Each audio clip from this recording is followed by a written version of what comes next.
Voilà mes amis, à présent, je vais apporter la conclusion du syllogisme. Un syllogisme se finit toujours par un donc. Donc, les évangiles sont véridiques, sans contestation possible. Les contestataires ont existé, ils sont morts, et les évangiles sont toujours là. Voilà, c'est une démonstration.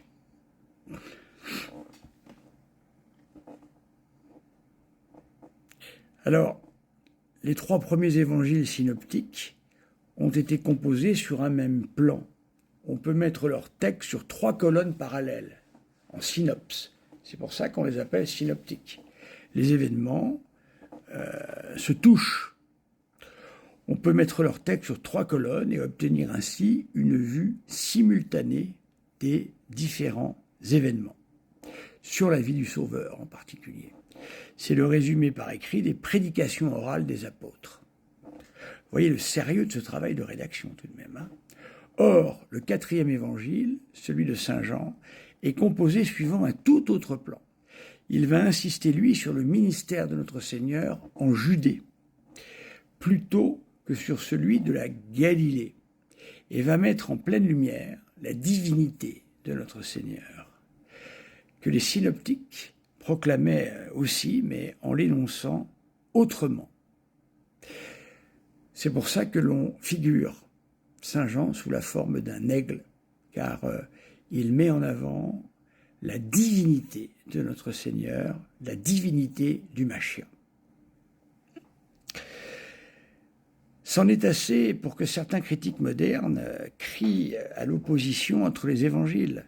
Ils disent « mais regardez-les, ces témoins, ils se contredisent, ils ne disent pas la même chose, regardez-les ». Il y en a un qui place cet événement à cette date, un autre qui se trompe dans l'autre date, etc., etc. Je connaissais un professeur d'histoire à la Sorbonne qui commençait toujours chaque année son cours pour les nouveaux par une mise en scène. Il se faisait enlever par des faux malfrats au début de son cours. Voilà, les étudiants étaient complètement affolés. Et ensuite, il revenait. Et il disait maintenant, vous allez mettre par écrit ce que vous avez vu. Et il lisait devant les élèves la folie. Il y en a un qui disait, ils étaient 3. L'autre disait, mais non, ils étaient 5. Ah oui, mais moi j'ai vu qu'il avait un pull rouge et il avait une grosse moustache.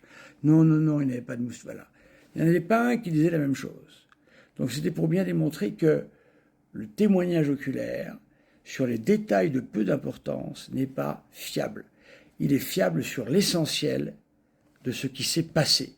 Parce que là où les témoins oculaires disent tous la même chose dans cet événement, c'est que on a enlevé le professeur. Voilà, ça c'est clair, net et précis, à telle heure, parce qu'ils avaient l'heure à peu près du cours, etc., etc. Voilà, le principal était sauf, en quelque sorte. Alors, donc certains disent qu'avec l'évangile de Saint Jean, on voit un livre historique, mais en fait, on peut dire que c'est une épopée légendaire. Voilà, certains disent ça. Fruit de l'imagination des premières générations chrétiennes. Ce fut le cas, par exemple, de monsieur von Harnack, voilà, qui a dit « c'est la communauté primitive qui a écrit ».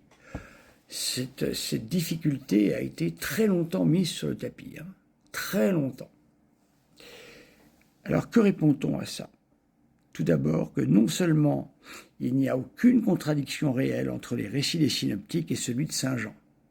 Voilà. Et il y a des contradictions, mais qui ne sont pas d'importance. Deuxièmement, le disciple bien-aimé, dernier survivant des témoins oculaires de la vie de Jésus, a précisément voulu, en écrivant son ouvrage, compléter les récits des synoptiques sur les événements laissés dans l'ombre par ceux-ci et mettre en lumière les doctrines attaquées par les premières hérésies. Parce qu'il y a eu, dès le début, des hérésies. Messieurs les évangéliques, là, qui nous racontent qu'il n'y a pas besoin de concile. Mais vous vous trompez. Dès le début, il y a eu des hérésies. On n'a pas attendu. Hein, ça a été immédiat. Donc, il faut des conciles pour dire ça c'est vrai, ça c'est hérétique. Eh oui, ça en est une démonstration. Ensuite, en y regardant de près, les renseignements donnés par les synoptiques et par saint Jean concordent de telle façon qu'ils se confirment mutuellement dans la plus parfaite harmonie. Évidemment, pas dans certains détails de moindre importance, mais ça, c'est pas grave. Enfin, les adversaires eux-mêmes du catholicisme, c'est eux que nous faisons appel, nous, c'est ceux-là qui nous intéressent. Ce ne sont pas nos amis. Nos amis ne nous intéressent pas. Si on arrive à convaincre des ennemis, c'est formidable. Eh bien, admettent cette conformité. Ainsi, M. Arnac, sur la fin de sa vie, dira « Jean est un Matthieu éclairci ». Voilà, c'est un aveu, ça. Et c'est Arnac lui-même qui dit ça. On n'a pas le droit de les opposer. Arnac, sur la fin de sa vie. Extraordinaire. Les évangiles synoptiques, et aussi bien l'évangile de saint Jean, nous donnent donc sur Jésus son histoire et les affirmations des renseignements également véridiques. Il y avait une thèse à l'époque qui disait qu'il y a le Jésus de la foi et le Jésus de l'histoire. C'est-à-dire, voilà, il y a la véritable histoire et on a imaginé et enjolé des choses pour la foi. Pas du tout. C'est le même Seigneur. Celui en qui nous croyons, c'est celui de l'histoire et celui de la foi. C'est le même. Il n'y a pas de distinction à faire de ce genre.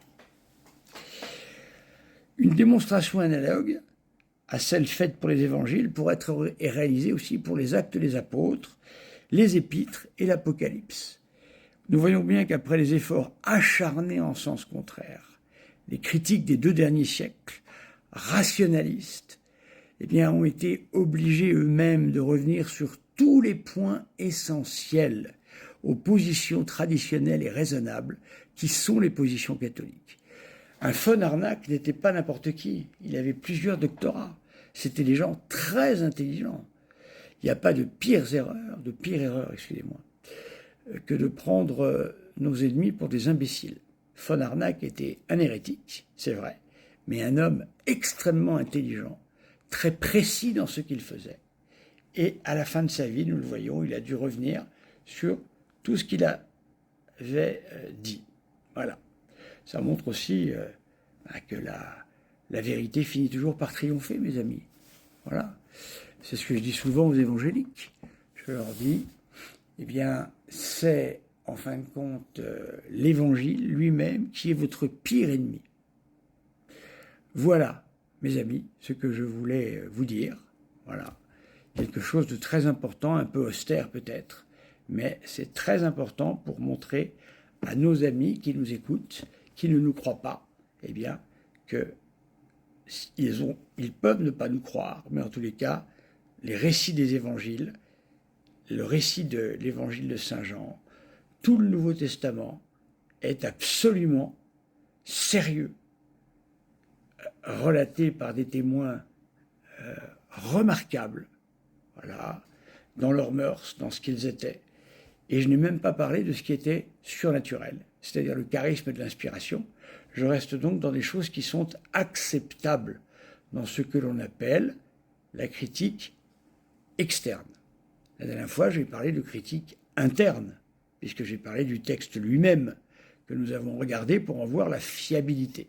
Mais maintenant, c'est la critique externe, en voyant les différents personnages qui ont été les auteurs de ce trésor des évangiles et de tout le Nouveau Testament. Merci mes amis. Les insultes, gardez-les. Elles disparaîtront de toute façon, elles ne serviront à rien. Par contre, des vraies objections m'intéressent évidemment. Merci.